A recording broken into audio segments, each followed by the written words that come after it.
servir a Jesus como Senhor, tem que dar-se totalmente e tomar a própria cruz. Toma a cruz. Livro de Gênesis, capítulo 4, do versículo 1 ao verso de número 7. Gênesis, no capítulo 4, do verso de número 1 ao verso de número 7. Convido você, mesmo assentado, mas com toda a reverência à palavra do Senhor, a acompanhar a leitura deste texto. Gênesis 4, de 1 a 7. A palavra do Senhor nosso Deus diz assim: Coabitou o homem com Eva, sua mulher. Esta concebeu e deu à luz a Caim. Então disse: adquiri um varão com o auxílio do Senhor. Depois deu à luz a Abel, seu irmão. Abel foi pastor de ovelhas e Caim lavrador. Aconteceu que no fim de uns tempos trouxe Caim do fruto da terra uma oferta ao Senhor. Abel, por sua vez, trouxe das primícias do seu rebanho e da gordura deste. Agradou-se o Senhor de Abel e de sua oferta, ao passo que de Caim e de sua oferta não se agradou. Irou-se, pois, sobremaneira Caim, e descaiu-lhe o semblante. Então lhe disse o Senhor: por que andas irado? E por que descaiu o teu semblante? Se procederes bem, não é certo que serás aceito? Se todavia procederes mal, eis que o pecado jaz à porta. O seu desejo será contra ti, mas a ti cumpre dominá-lo. Meus irmãos, segundo uma pesquisa realizada por uma editora secular, a Saraiva, a Bíblia é o livro mais lido em todo o mundo, onde ela foi traduzida para quase 3.000 idiomas e ocupa o primeiro lugar do ranking de leituras universais há mais de 50 anos. Apesar disso, é impressionante o número de pessoas que, de fato, afirmam não conhecer a Deus. A leitura bíblica é e sempre foi um dos maiores desafios da vida cristã. Nós conhecemos a Deus pela sua palavra, mas infelizmente muitos crentes não têm a prática da leitura bíblica diária. Não há como nós agradarmos ao Senhor sem conhecermos a sua vontade. E não há como conhecermos a sua vontade se nós não lermos a sua palavra. Deus fala comigo e com você através da revelação bíblica. É na Escritura que Deus diz como nós podemos ser uma família próspera, como nós podemos ser uma família feliz, como nós podemos ser uma família abençoada. Por isso, conhecer a história da revelação bíblica é muito importante, porque somente assim nós podemos entender como nós agradamos a Deus. A relação disso com o que nós lemos neste texto é muito próxima, visto que aqui nós encontramos a narrativa de dois homens que buscaram agradar a Deus, mas somente um deles fez isso de coração. Por isso o tema que eu gostaria de propor para você, então, nesta ocasião, o tema dessa mensagem é justamente agradamos ao Senhor. Agradamos ao Senhor. Como que nós podemos agradar a Deus? Salmo de número 37, versículo 4, traz para nós uma lição muito preciosa sobre esse fato. Como nós agradamos a Deus? O salmista nos diz: agrada-te do Senhor e Ele satisfará os desejos do teu coração. E diante disso, o nosso desafio nessa oportunidade, então, é entender como nós agradamos e como nós podemos agradar a Deus com as nossas vidas. Como nós bem sabemos, o livro de Gênesis conta como que tudo existe.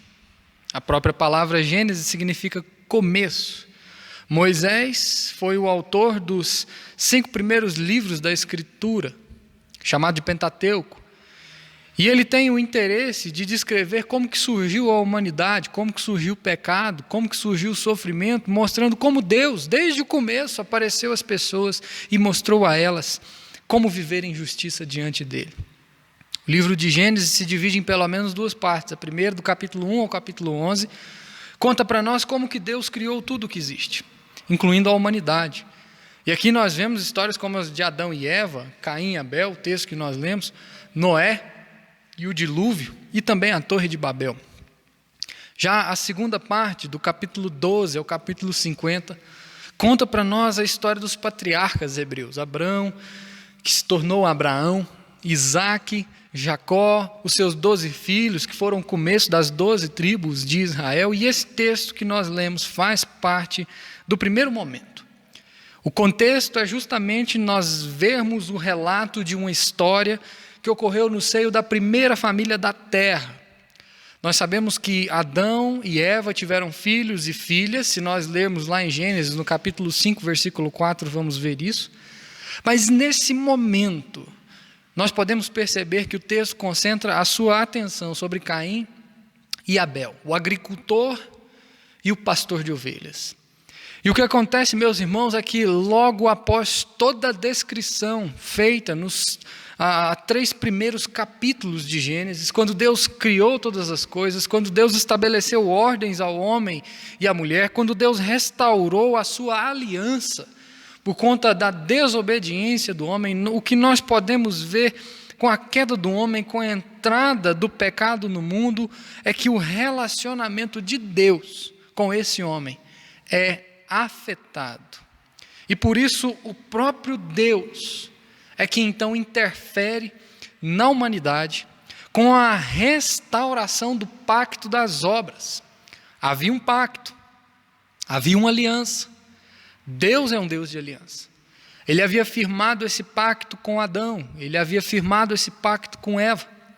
Mas o homem na sua pecaminosidade, o homem no seu ser, o homem naquilo que ele é, de maneira muito astuta, se desvinculou desse pacto, um pacto de obras. E foi necessário então que Deus restaurasse esse pacto agora com um novo pacto, um chamado pacto da graça. E desse modo então o relacionamento dos homens com Deus começou a ser agora por meio de ofertas. Começou a ser agora por meio de sacrifícios, sacrifícios que o próprio Deus estabelece na sua palavra. Se nós vermos mais adiante nas narrativas do Antigo Testamento, nós vamos ver que Deus vai usar a vida de Moisés para descrever como que se realizariam os sacrifícios, as ofertas, que seriam agradáveis ao próprio Deus. O livro de Levítico, especialmente Levítico no capítulo 1, do versículo 3 ao versículo 9, vai nos mostrar muito bem isso. E aí, diante desse novo cenário, o homem caiu, o homem falhou. Não há mais um pacto de obras, agora há um pacto de graça. Não há mais livre-arbítrio, há agora livre agência.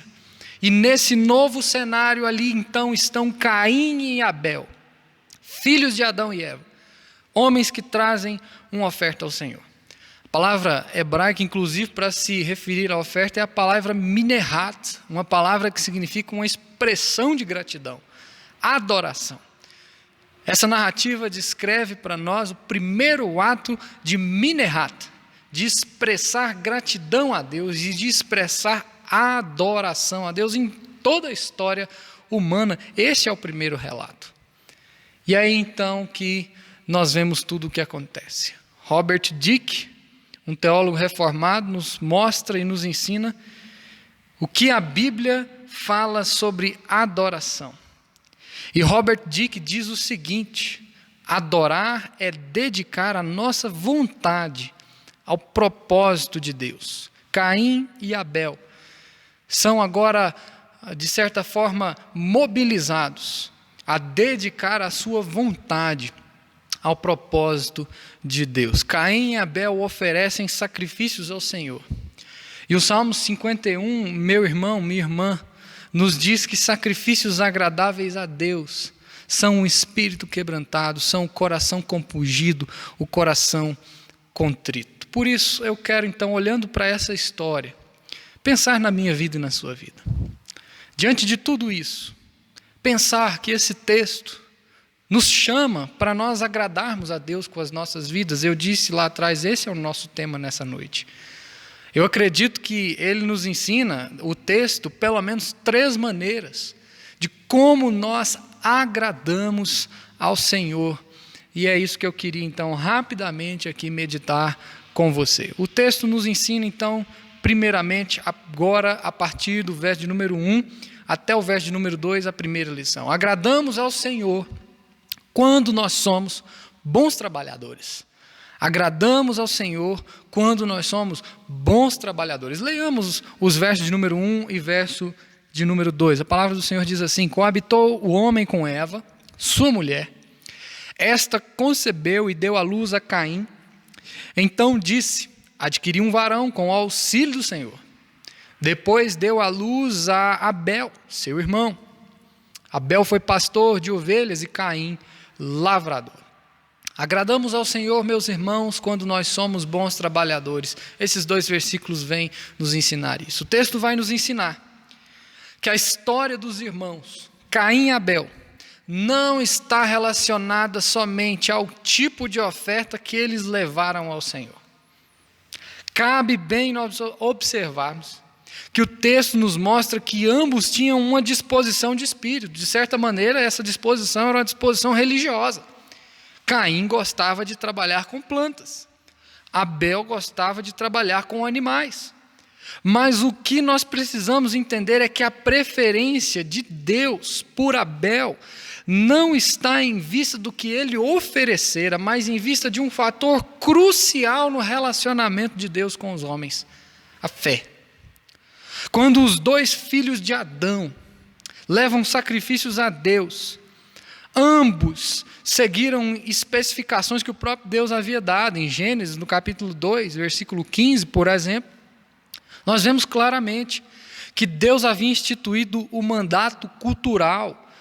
Quando o texto diz para nós que Deus tomou o homem e colocou ele no jardim para o cultivar e o guardar. O homem deveria encontrar realização não em uma vida de ócio, mas em uma vida de trabalho. Uma vida de obediência à ordem de Deus. Por isso, desde os primórdios da humanidade, meus irmãos, nós agradamos a Deus quando nós somos bons trabalhadores.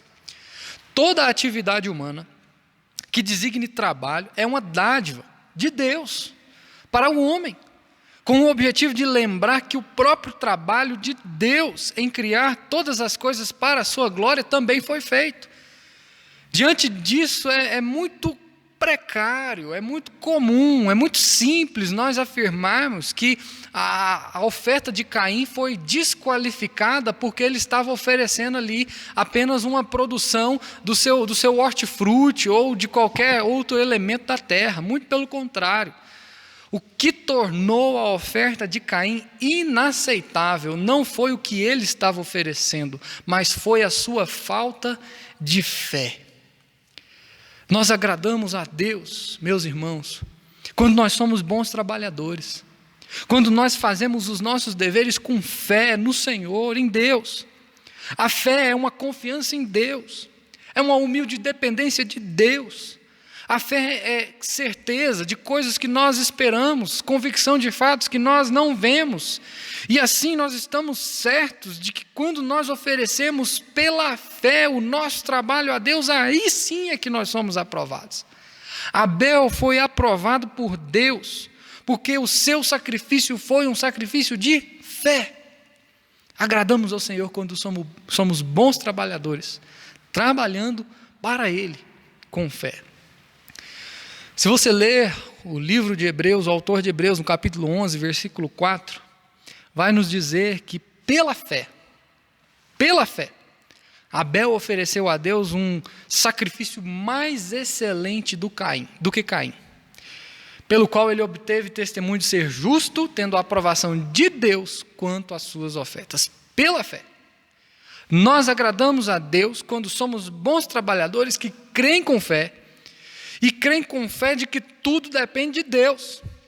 Por mais que nós possamos realizar o nosso trabalho só irá agradar a Deus se ele se voltar para o próprio Deus em um espírito de dependência, mas sobretudo um espírito de fé. É dizermos: Senhor, o meu trabalho é teu, e a produção do meu trabalho é também do Senhor, e os resultados do meu trabalho também são do Senhor. E se o meu trabalho tem resultados positivos, tudo vem do Senhor. Se o meu trabalho tem resultados negativos, tudo vem do Senhor. Agradamos a Deus quando somos bons trabalhadores que trabalham com fé. É aí que João Calvino acertou muito bem. João Calvino, nos seus escritos, em sua concepção hermenêutica reformada, ou seja, a interpretação bíblica, afirmou a seguinte frase: orare et labutare. Essa frase sintetiza a teologia prática eclesiástica de Calvino. Isso significa que nós devemos trabalhar como se tudo dependesse de nós, mas com fé, porque na verdade tudo depende de Deus. Orare et labutare, oração e trabalho. É a clara figura aqui, meu irmão, de dois trabalhadores que se esmeram, dois trabalhadores que se dedicam, dois trabalhadores que se preparam, mas que um deles crê de que por mais que ele ofereça tudo a Deus, isso é insuficiente, se não for pela fé em Jesus Cristo. Quando Caim é reprovado, nós estamos vendo o cumprimento daquilo que havia sido falado a Eva lá no capítulo 3. O pecado, ao adentrar o mundo, destruiria famílias, destruiria relacionamentos, trazendo maldição por meio dos filhos da ira. Um grande abismo haveria de separar a humanidade por causa do mal do pecado, mal este que fez de nós merecedores de morte eterna. Abel, diferentemente disso, plenamente abraçou a fé. Ele abraçou a fé dos seus pais e a crença de que ele só haveria de ofertar o seu trabalho a Deus com suficiência através da fé no Redentor. É por isso que Gênesis 3,15 diz para nós de um Redentor, o proto-evangelho. Desde o Gênesis, nós enxergamos uma promessa de Deus para com o seu povo, onde o Senhor vai converter a humanidade em duas comunidades, dois povos, os remidos, que amam a Deus, por Ele foram escolhidos, e os réprobos, que amam somente a si mesmos, e foram reprovados. E a pergunta que cabe a nós, então, diante de tudo isso, é: será que eu e você estamos agradando a Deus com o nosso trabalho? Será que nós estamos agradando a Deus com o nosso trabalho? Será que nós temos fé de que Deus é por nós, e se Deus é por nós, ninguém será contra nós? Depende dEle, fé nele, trabalhamos com fé nele. Agradamos ao Senhor quando somos bons trabalhadores, e bons trabalhadores trabalham com fé e dependência de Deus. O texto nos ensina então, agora uma segunda lição, do versículo 3 ao versículo de número 5. Primeiramente, agradamos ao Senhor quando somos bons trabalhadores que trabalham com fé. Mas agora, do versículo 3 ao versículo 5, aprendemos que somos também, ou agradamos ao Senhor também, quando nós ofertamos o nosso melhor.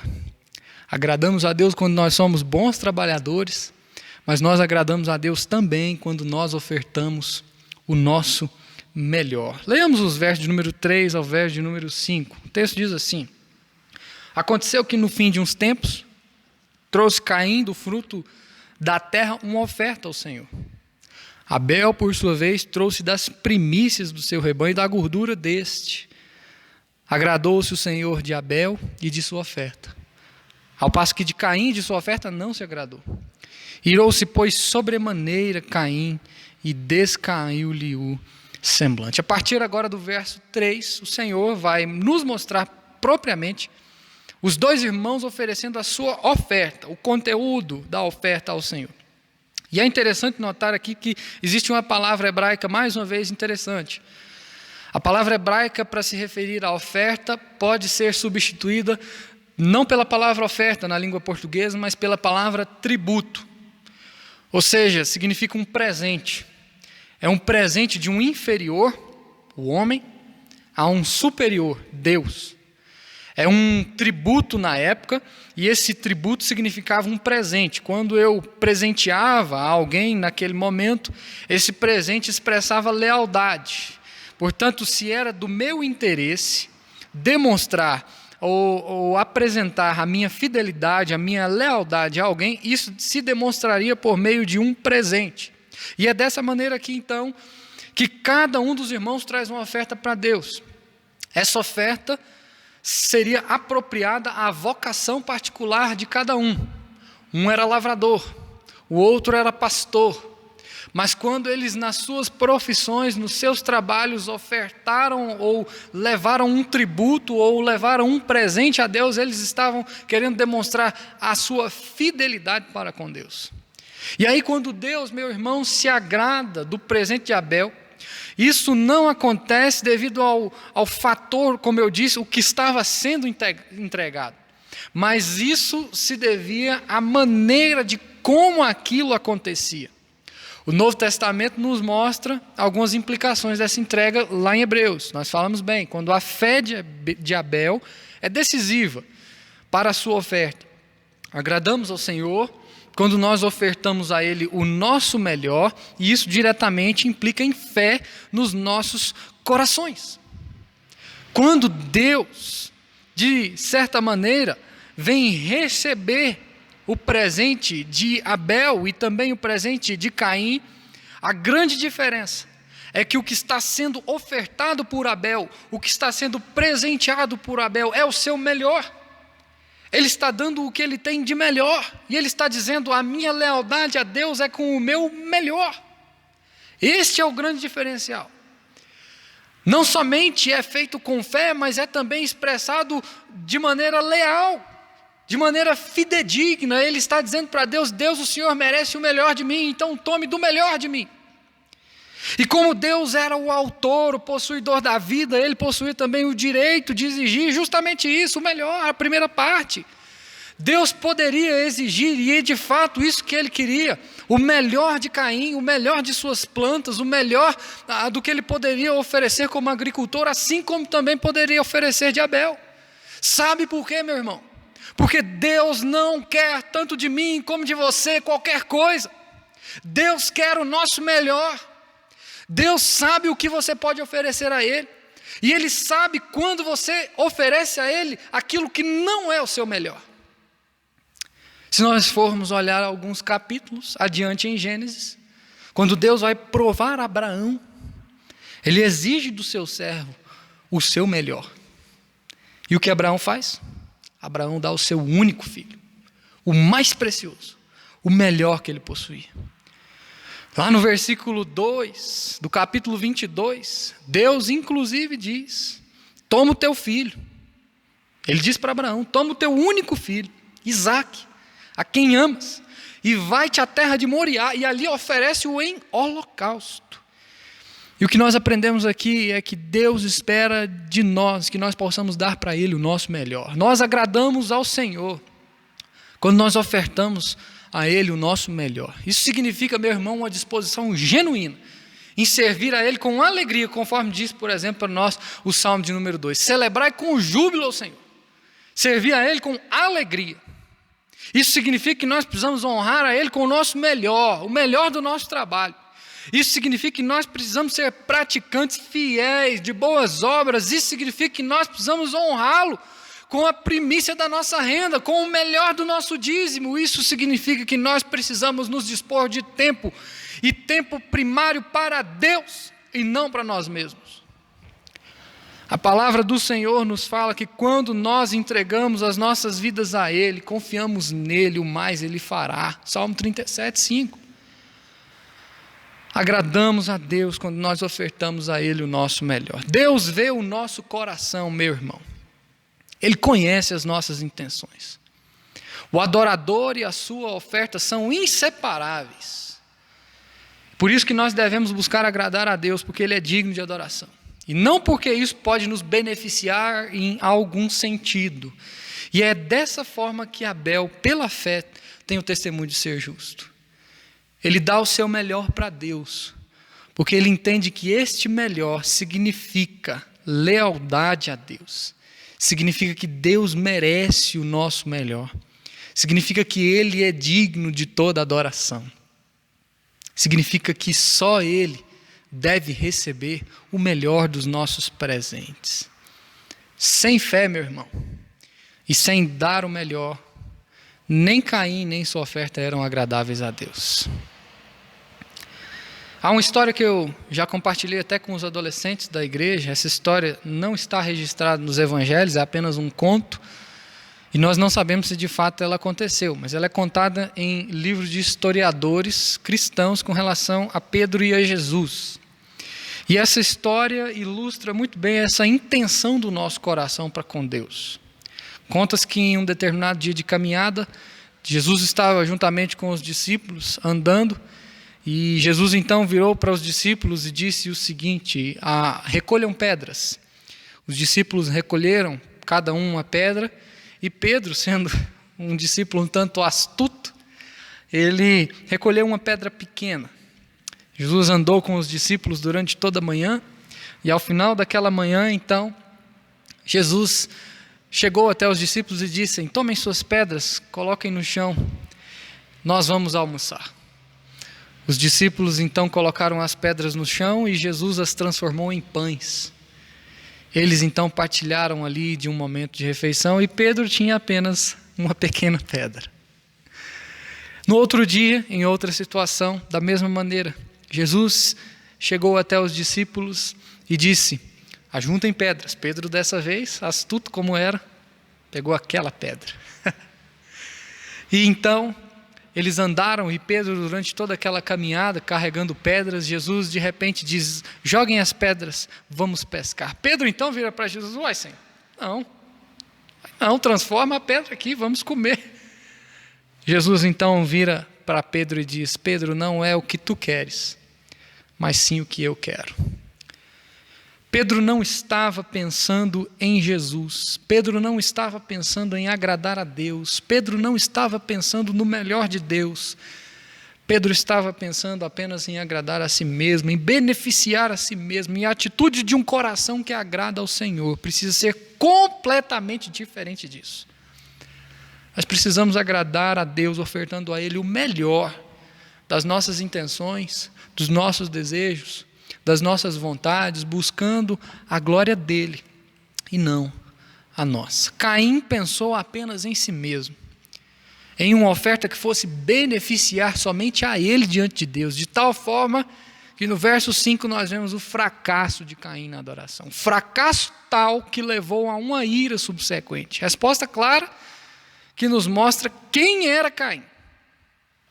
O texto diz para nós: irou-se, pois, sobremaneira Caim, e descaiu-lhe o semblante. R.C. Sproul, um teólogo reformado, diante disso afirma: os eleitos e os não eleitos de Deus são diferenciados pelas suas atitudes com relação ao próprio Deus. Caim, após oferecer uma oferta inaceitável, poderia muito bem, meu irmão, ter se voltado para Deus em arrependimento. Pelo contrário, ele se voltou para Deus em ira. Agradamos ao Senhor quando nós oferecemos o nosso melhor. Mas além disso, meu irmão, eu quero também trazer uma terceira e última lição para a minha e para a sua vida. Primeiramente, agradamos ao Senhor quando nós somos bons trabalhadores. Segundo lugar, agradamos ao Senhor quando nós oferecemos o nosso melhor. Terceiro e último, agradamos ao Senhor quando dominamos o pecado. Versículo 6 e versículo 7. Leiamos os versos 6 e 7. Dizem assim: então lhe disse o Senhor: por que andas irado? E por que descaiu o teu semblante? Se procederes bem, não é certo que serás aceito? Se todavia procederes mal, eis que o pecado jaz à porta. Seu desejo será contra ti, mas a ti cumpre dominá-lo. Agradamos ao Senhor quando dominamos o pecado. O fracasso de Caim sugere a ele que ele busque restauração. De maneira tal que agora no versículo 6 e no versículo 7, Deus questiona Caim. Quando Caim se encontra irado, essa fúria no seu coração revela o espírito que de fato existia dentro dele. E por isso, o próprio Deus pergunta para ele: por que andas irado? Por que descaiu o teu semblante? Deus não se agradou de Caim, porque já havia olhado para ele, vendo o que havia no seu coração. Mas o que nós podemos entender é que Deus lidou com Caim, mostrando a ele que mesmo quando a oferta havia sido inaceitável, ainda assim, de uma maneira, de certa forma, perdoadora por parte de Deus, haveria a possibilidade de uma restauração, haveria a possibilidade de um arrependimento verdadeiro. E Deus chama a atenção de Caim. E aí no verso 7, ele diz que o pecado está à espreita, mas que cumpriria a ele a responsabilidade de ser dominador e não dominado por esse mal. E o que nós conseguimos extrair aqui é que nós agradamos a Deus quando nós somos assediados pelo pecado, mas nós dominamos o pecado. E nós não caímos em tentação. O autor de Hebreus, no capítulo 12, versículo 1, fala para nós que nós precisamos nos desembaraçar de todo o peso do pecado que tenazmente nos assedia. Nós precisamos ter um coração santo, ao ponto de quando houver a oportunidade de abraçar o pecado, então nós dizermos não. E o que nós conseguimos observar aqui é que Caim não procedeu dessa forma. Ele se irou, ao ponto de que, sendo orgulhoso, produziu um espírito de inveja para com o seu irmão. E em vingança, procedeu ao que nós vemos como de fato foi o primeiro homicídio em toda a história da humanidade. O versículo 8 diz isso para nós. O que fica claro para nós, meus irmãos, diante dessa realidade, é que o pecado não é um ato único. O pecado não é um ato isolado. O pecado não é um ato singular das nossas vidas. O pecado é algo progressivo. O pecado é algo gradativo. Não se faz apenas em um momento, mas vai sendo produzido dentro de nós, à medida que nós permitimos, nós mesmos permitimos, sermos usados pelo diabo. A palavra hebraica para se referir até mesmo a esse jaz à porta aqui, é ribeg. E aqui significa justamente a ideia de moradia. O pecado faz moradia. Ele se acampa no nosso coração. E aí, diante disso, a nossa responsabilidade é dominarmos isso. Dominarmos o mal natural do nosso coração. É como se fosse uma bola na superfície da água. A bola está ali na superfície da água e com a gravidade, ela permanece ali na superfície. Se nós, então, mergulharmos essa bola e permanecermos com essa bola submersa dentro da água, ela vai ficar ali enquanto nós segurarmos. Mas a partir do momento que você solta essa bola, a tendência natural dela, na gravidade, é retornar para cima e permanecer na superfície. Se nós não empurrarmos, se nós não submergirmos a bola, naturalmente ela retorna. Assim é, se nós não lutarmos diariamente contra o pecado. Mas e nós? Agradamos ao Senhor quando nós dominamos o pecado. Eu quero concluir então essa mensagem dizendo para você que agradar a Deus não se trata somente de adorarmos a Ele aqui na igreja. Essa mensagem nos traz à memória a difícil tarefa de nós agradarmos ao Senhor diariamente, sendo bons trabalhadores, ofertando o nosso melhor, dominando o pecado, porque o próprio Deus fez isso por nós, se você for parar bem para observar. Cristo Jesus foi quem realizou o maior trabalho por nós. Ele morreu na cruz. E Ele, fazendo de si mesmo uma oferta especial que de fato agrada a Deus, deu vida para cada um de nós. Somente o sacrifício de Jesus é capaz de agradar a Deus. Nós mesmos não podemos fazê-lo. E só iremos dominar o pecado através da mediação e através da remissão do sangue de Cristo Jesus nas nossas vidas. Caim recebeu maldição por parte de Deus, de forma que todos nós também fomos amaldiçoados um dia, com a queda no capítulo 3 de Gênesis. O pecado trouxe fins desastrosos para a humanidade, e o reflexo disso é a família que começou a ser destruída. O reflexo disso são doenças, mortes, destruições, que começam na família e se tornam até mesmo em aspecto global, como nós estamos vivendo hoje. O diabo quer justamente isso, destruir. Mas Cristo Jesus, pelo seu sacrifício perfeito, é o único capaz de nos levar a agradar a Deus. Agradamos ao Senhor através de Jesus. Diante disso, portanto, o desafio que fica para nós hoje é de nós entendermos, como foi questionado no início, que nós só podemos conhecer verdadeiramente a Deus, verdadeiramente, através de Cristo Jesus e através da sua palavra. Agradamos ao Senhor. Por isso, eu quero deixar então, rapidamente, concluindo, 3 rápidas aplicações para a minha e para a sua vida. Primeiro, o que Deus espera de nós diante de tudo isso? Primeiro, oferte a Deus o melhor de você. Oferte a Deus o melhor de você. Nós agradamos o Senhor quando nós ofertamos a Ele o nosso melhor. Oferte a Deus o melhor de você. Consagre a sua vida e a sua família ao Senhor. Não com o objetivo de ser abençoado. Não. Se você vier com esse interesse, então é melhor que não faça. Consagre, oferte a Deus o seu melhor. Com o objetivo de ofertar a Deus o seu melhor. Porque Ele é Deus. Porque Ele merece toda a nossa honra e toda a nossa adoração. Oferte a Deus o melhor de você. Segundo, busque compreender a história de Deus por você.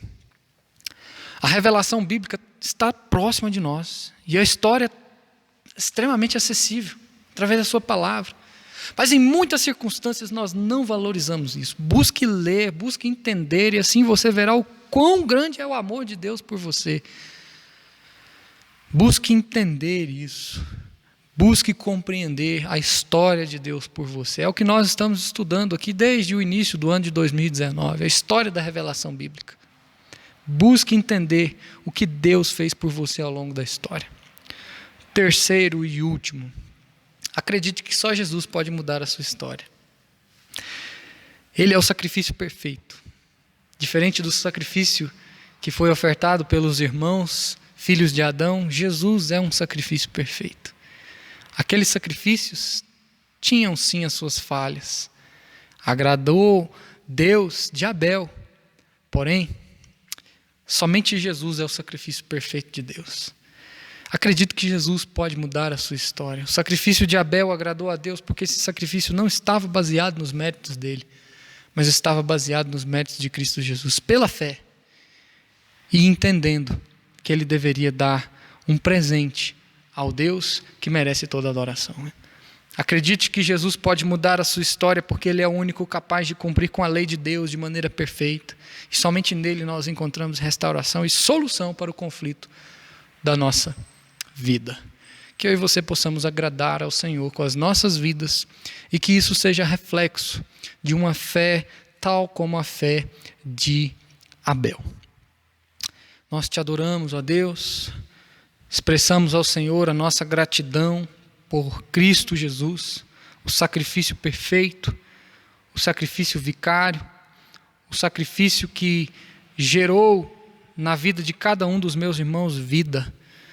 Ó Deus, que a vida de Jesus em nós seja uma vida de adoração, seja uma vida onde nós agradamos ao Senhor, seja uma vida, ó Deus, onde nós somos bons trabalhadores, vivemos no nosso cotidiano honrando ao Senhor com o melhor de nós mesmos, ofertando então, ó Deus, o nosso melhor e dominando o pecado. Queremos te agradar, ó Deus. Ajuda-nos a isso. Em nome de Jesus. Amém.